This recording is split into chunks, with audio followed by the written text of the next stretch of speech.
All right, guys, welcome back. Today, what I want to share with you is my AMT 1957 Chevy. It's a somewhat replica of a 57 Chevy I owned as a teenager. This is me in 1978. I was 18 years old working at a 76 gas station in California. And that's me with my 57 Chevy.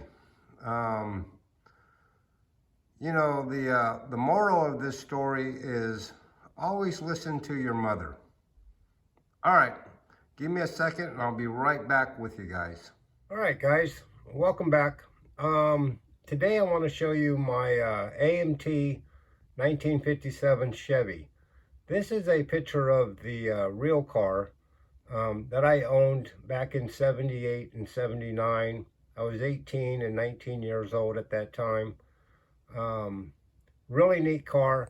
I always wanted to do a model of it. So this is it. This is a AMT 57. I painted it pretty much just from what I remembered. It was this light yellow and white two-tone, painted just like it is.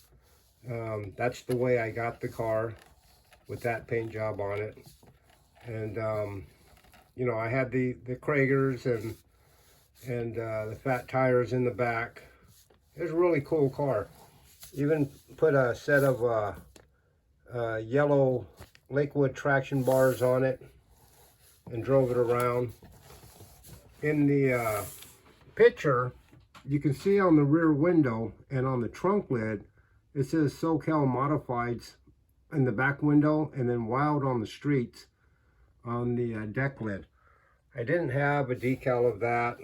I'd like to find somebody that could make a decal of that, and I'd gladly work out some kind of a deal.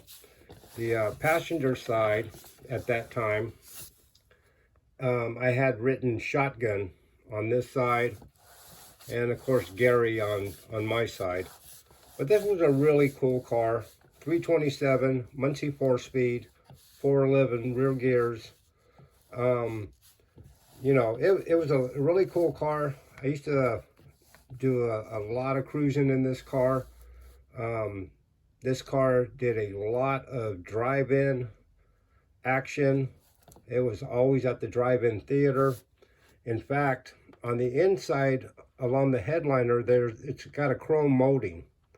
And,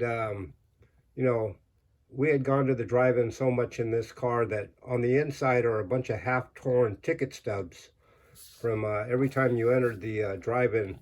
You'd pay your money and they'd give you 2 tickets stubs torn in half. And that's where that went. My mom, growing up, had instilled in my head, do not ever call her from jail. And she wasn't playing around.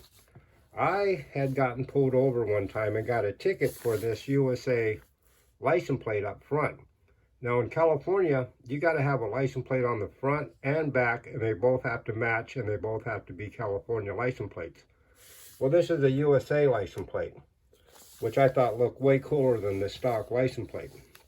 Well, I had gotten pulled over one night. They gave me a fix-it ticket, and being the kid I was, I never got it fixed.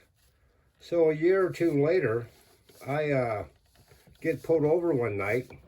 2 o'clock in the morning, I'm driving a 65 Impala Super Sport that sits about 1 inch off the ground all the way around, and I've got a tail light out on this thing.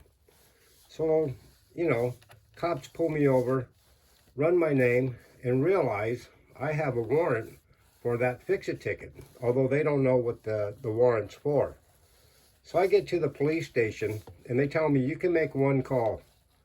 And I sat in front of that phone for, it's got to be a half an hour, thinking, do I call my mom or not? And so I go ahead and make the call. The first thing she says to me, where are you? And I tell her, I'm in jail. She said, what did I tell you? You said never call you from jail. And she said, that's right. And she hung up. Luckily, Luckily, a few hours later, I got bailed out by the mom of the my girlfriend at the time. So, and because of all that, I've never been back to jail. Not because I'm afraid of doing time. It was because I was afraid of going home. And so it kept me pretty much out of trouble. But anyways, I just wanted to share this 57 with you guys. If you like this, give me a like, give me a subscribe, and a comment, and definitely tell your buddies. All right, guys. I'll see you on the next one.